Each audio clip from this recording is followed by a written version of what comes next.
안녕하세요. 오늘은 1월 17일 금요일입니다. 오늘도 주님 앞에 나오셔서 하루를 시작하는 여러분들 예수님의 존귀하신 이름으로 축복하고 환영합니다. 먼저 찬송가 125장 천사들의 노래가 부르시면서 주님 앞으로 나가시겠습니다.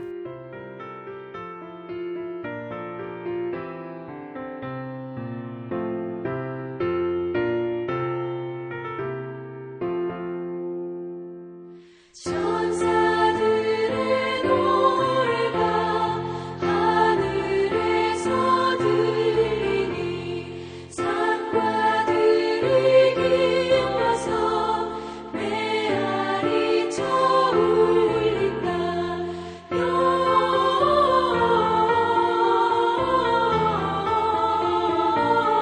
영광을 높이 계신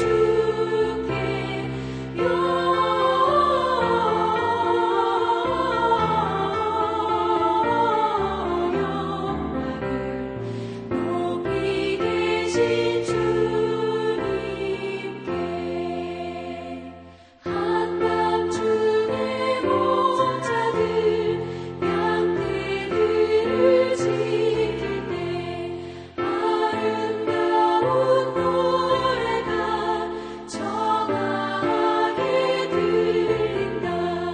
영광을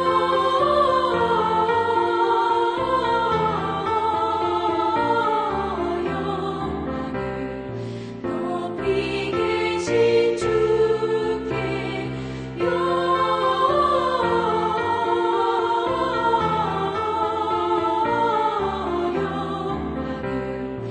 높이 계신 주님께.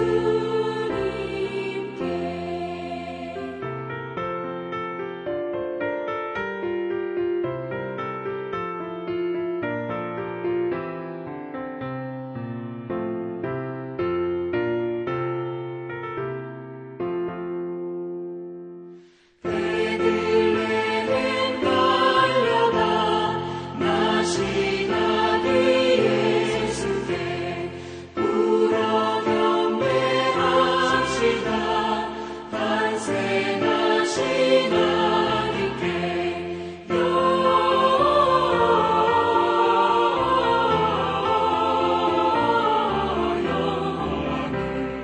높이 계신 주께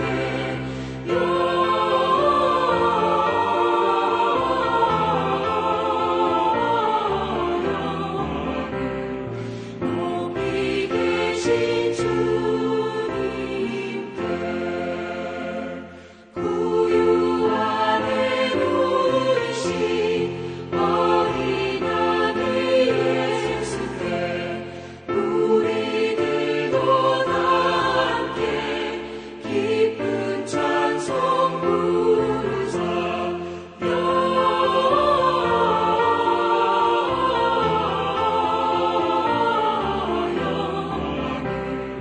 높이 계신 주께 영광을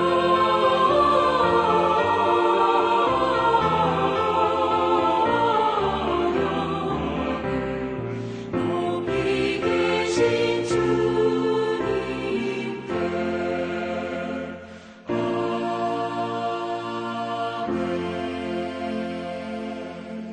함께 기도하시겠습니다. 사랑하는 아버지 하나님, 존귀하신 주님의 이름을 높여드립니다.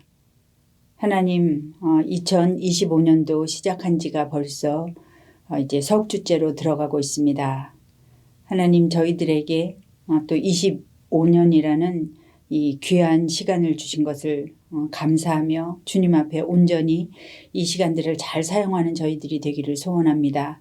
특별히 1월에 저희 ANC 온누리 교회가 함께 드리는 기도 제목은 주께서 주신 이 시간을 지혜롭고 온전하게 잘 사용해서 우리 주님께 영광을 올려드리는 것입니다. 아버지 하나님, 주께서 주신 이 시간을 생명의 시간으로 알고 소중하게 저희들이 사용하도록 주님 도와주시옵소서. 특별히 아버지 하나님, 이 시간에 우리 LA 산불로 인해서 많은 어려움을 겪고 계신 많은 분들을 주님 앞에 올려드립니다. 아버지 하나님, 주님께서 위로해 주시고 또 품에 품어주시고 또 필요한 모든 것들이 다 잘 충당될 수 있도록 주님께서 은혜를 베풀어 주시고 함께하여 주시옵소서. 어려움을 지나가고 있는 이 LA라는 이 도시가 하나님 앞에서 다시 새롭게 되는 역사가 일어날 수 있도록 주님 이끌어 주시고 저희들이 함께 기도하면서 그렇게 나가는 저희들 될 수 있도록 주님 도와주시옵소서. 하나님, 오늘도 이 부족한 죄인이 감히 하나님의 말씀을 들고 섰사오니 아버지 하나님, 필요 없는 말은 다 지워주시고 오직 성령의 도우심으로 주께서 원하시는 말만 온전히 선포할 수 있도록 주님 도와주시옵소서. 예수님 이름으로 기도드립니다. 아멘.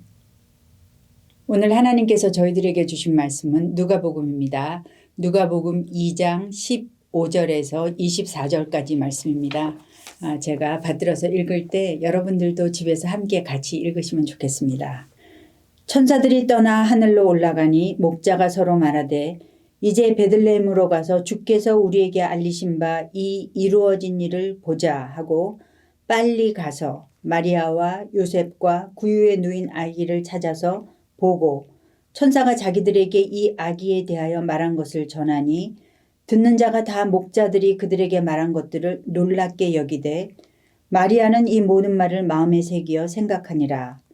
목자들은 자기들에게 이르던 바와 같이 듣고 본 그 모든 것으로 인하여 하나님께 영광을 돌리고 찬송하며 돌아가니라.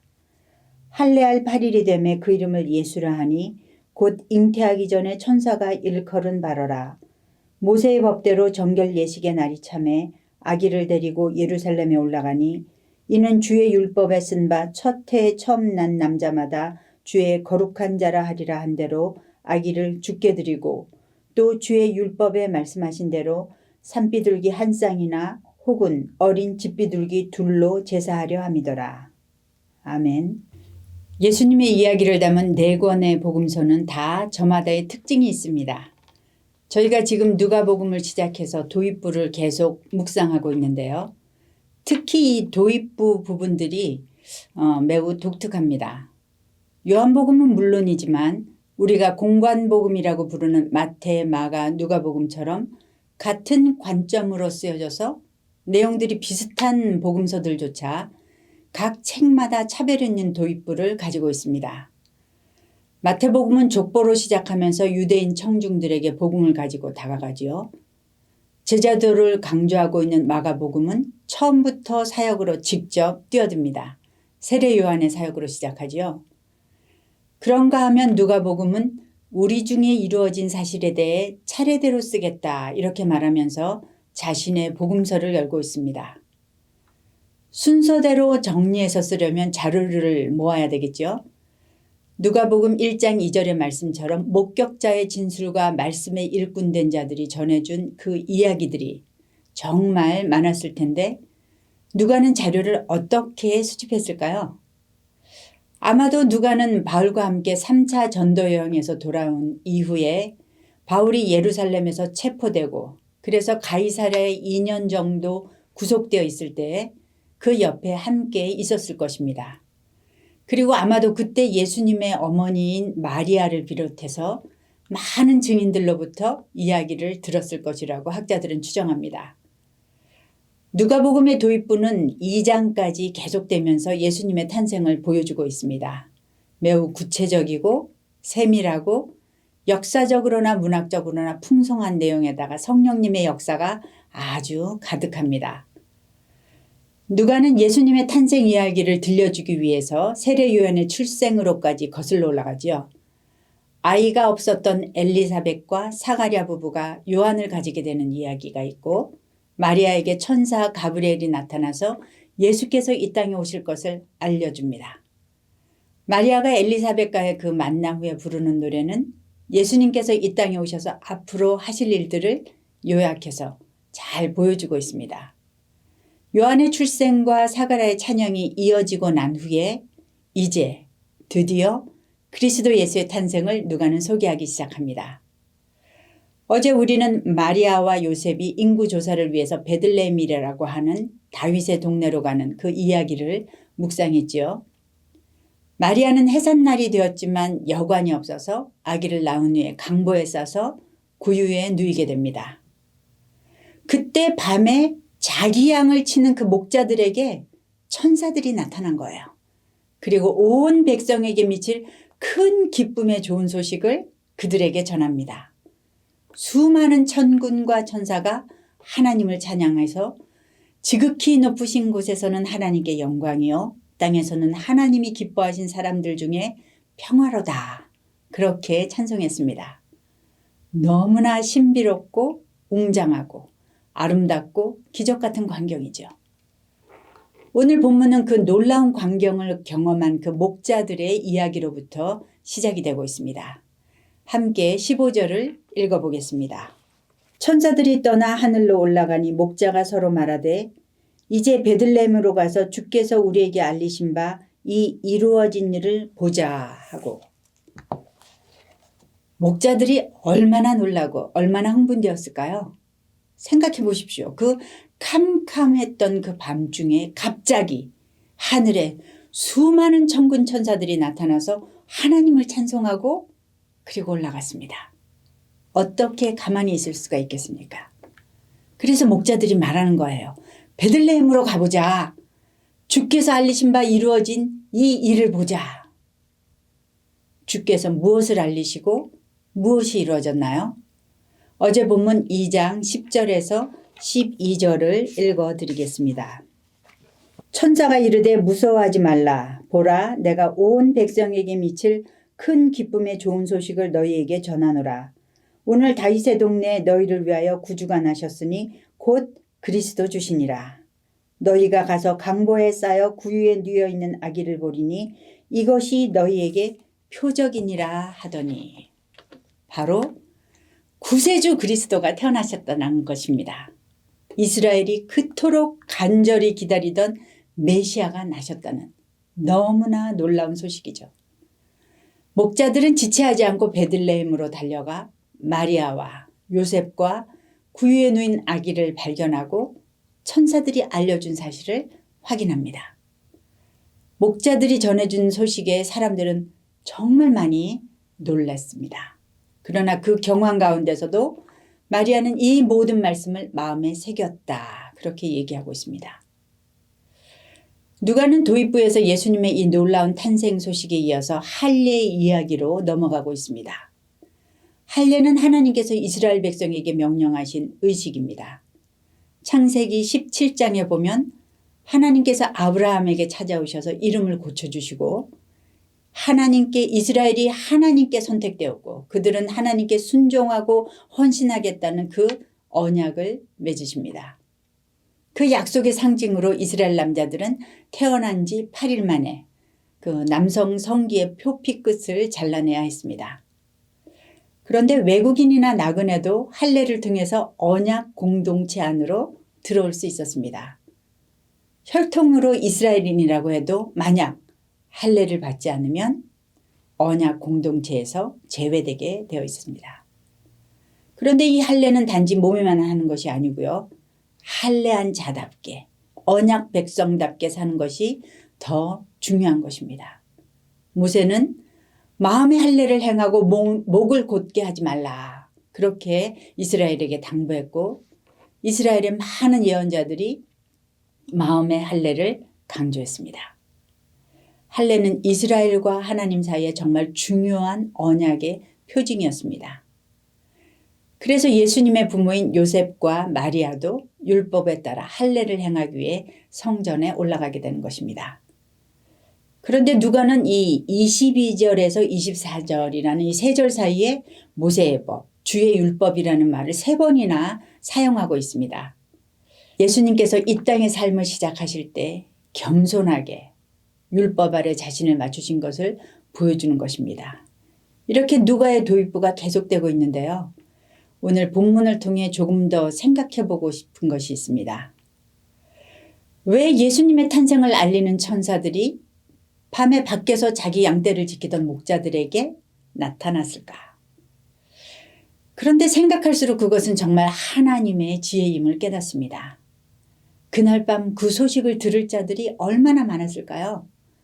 유대의 종교 지도자들, 로마의 관리들, 군인들, 힘 있는 많은 집단들이 있었는데 하나님께서 택한 자들은 다름 아닌 목자들이었습니다. 목자는 어떤 사람들입니까? 우리가 잘 아는 시편 23편은 여호와는 나의 목자시니 내가 부족함이 없도다 그렇게 고백하고 있지만 사실 예수님 당시의 목자들의 사회적인 지위는 최하위였다 그렇게 학자들은 말합니다. 당시 목자들은 사회적으로 이리저리 밀리고 또 뜯기는 그런 사회적인 약자의 대명사였습니다. 남의 경작지에서 몰래 양들을 치는 강도와 같이 인식이 되었고 그래서 법정의 증인으로도 설 수 없는 정말 하찮은 존재였다고 류머서 선교사는 말하고 있습니다. 그래서 목자에서 다른 직업으로 바꿨다라고 말을 하면 그 사람이 회개했다라는 그런 은어적 표현일 정도로 목자에 대한 이미지가 좋지 않았다고 합니다. 그런데 하나님께서는 이런 하류 계급의 사람들에게 하늘의 영광을 보여준 것입니다. 주의 영광이 그들에게 비추었습니다. 그런 소망이 없는 인생들에게 온 백성에게 미칠 큰 기쁨의 그 좋은 소식을 천사들이 직접 전하여 준 것입니다. 어디서 나타났는지 갑자기 수많은 천군이 천사와 함께 나타나서 하나님을 찬송하는 것입니다. 사회적으로 무시당하고 모욕당하는 것을 당연한 것으로 받아들이면서 아무런 인정을 받지 못하는 그런 존재들에게 하나님께서 하나님의 영광을 보여주신 것입니다. 왜 그랬을까요? 누가는 여기서 하나님의 관심이 어디 있는지를 보여주고 있습니다. 하나님의 마음은 작고 소외되고 외롭고 피폐한 자들에게 있는 것입니다. 마태는 예수께서 태어나셨을 때 동방에서 값비싼 물건들을 두고 현자들이 찾아왔다 그렇게 말하지요. 물론 우리 예수님께서는 그것을 받으셔야 할 뿐입니다. 그런데 누가는 그의 시선을 비껴서 밤에 잠도 자지 못하고 들에서 양을 치면서 생계를 이어가던 미천한 신분의 목자들을 보는 것입니다. 마리아의 노래에서도 발견할 수 있는 하나님의 그 마음이죠. 그 하나님의 사랑이 이 땅에 구세주로 오시면서도 그 작은 몸을 누일 자리조차 없어서 짐승들의 그 여물통에 그 몸을 누이신 것입니다. 사실 우리가 그렇게 약하고 외로운 존재가 아닌가요? 그래도 뭔가 좀 있는 척하고 지위도 있는 것 같이 은근히 뻐기지만 어느 날 갑자기 우리의 내면을 정직하게 보게 되면 우리는 죄에 찌들은 우리의 그 황폐함과 무가치함으로 인해서 마음이 나락으로 떨어지게 됩니다. 그렇지 않을 사람이 어디 있겠습니까? 정직하게 우리의 내면을 그렇게 본다면 우리는 고백할 수밖에 없는 것입니다. 참으로 우리에게 소망이 없구나.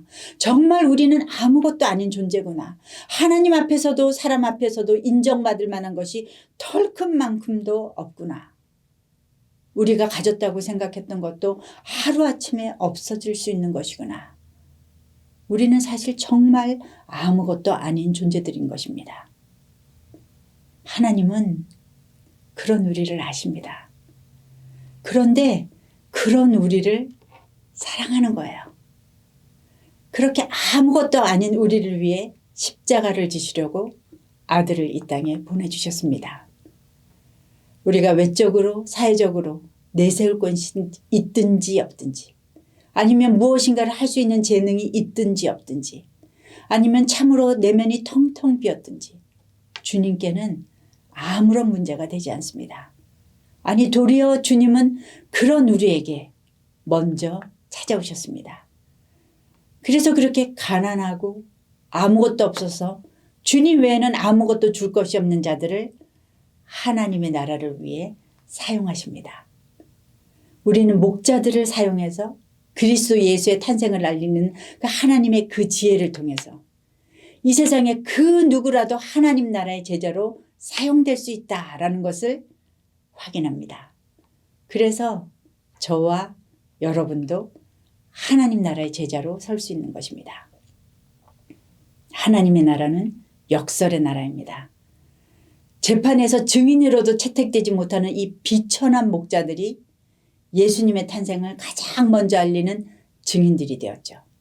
사회에서 인정받지 못하고 소유물 정도로 여겨지던 그런 여인들이 예수님의 부활의 첫 증인이 되었습니다.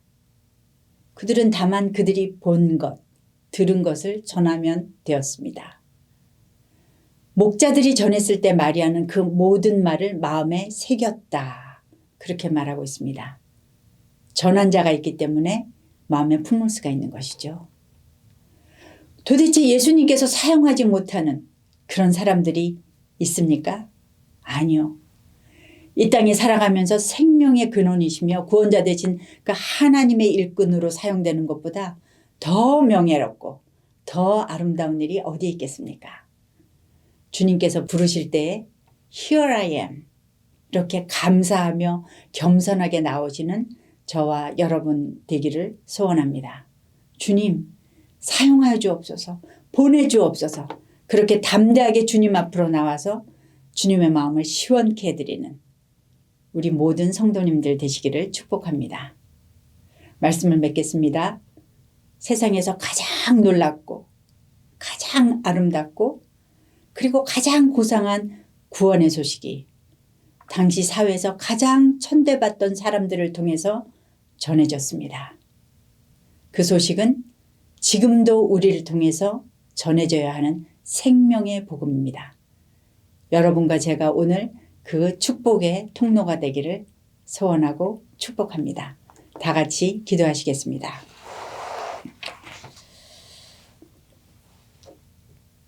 아버지 하나님, 이 세상에 낮고 천한 모습으로 오셔서 우리를 불러주시고 우리를 품어주시고 그리고 세워주시고 사용하여 주셔서 너무나도 감사합니다. 하나님 오셔서 부르실 때 Here I am. 제가 여기 있습니다. 하나님 저를 보내주십시오. 저를 사용하여 주십시오. 담대하게 순종함으로 그렇게 대답할 수 있는 그 목자들과 같이 그렇게 하나님의 말씀을 전하는 자들로 오늘도 사용되어질 수 있는 저희들 될 수 있도록 주님 도와주시옵소서. 아버지 하나님 오늘도 주님의 긍휼을 바라는 자들이 너무나 많이 있습니다. 아픈 분들을 올려드립니다. 산불로 피해 입은 자들을 올려드립니다. 전쟁이 계속되고 있는 곳을 올려드립니다. 선교사님들을 올려드립니다. 주님께서 주인이 되어주셔서 그들을 통해서 하나님의 아름다운 나라가 임하게 하여 주시옵소서. 위로하시고 보호하시는 주님의 그 사랑이 그들을 통하여 흘러가게 하여 주시옵소서. 감사드리고 예수님 이름으로 기도드립니다. 아멘. 주께서 주신 기도의 제목들을 가지고 주님 앞으로 나가시겠습니다.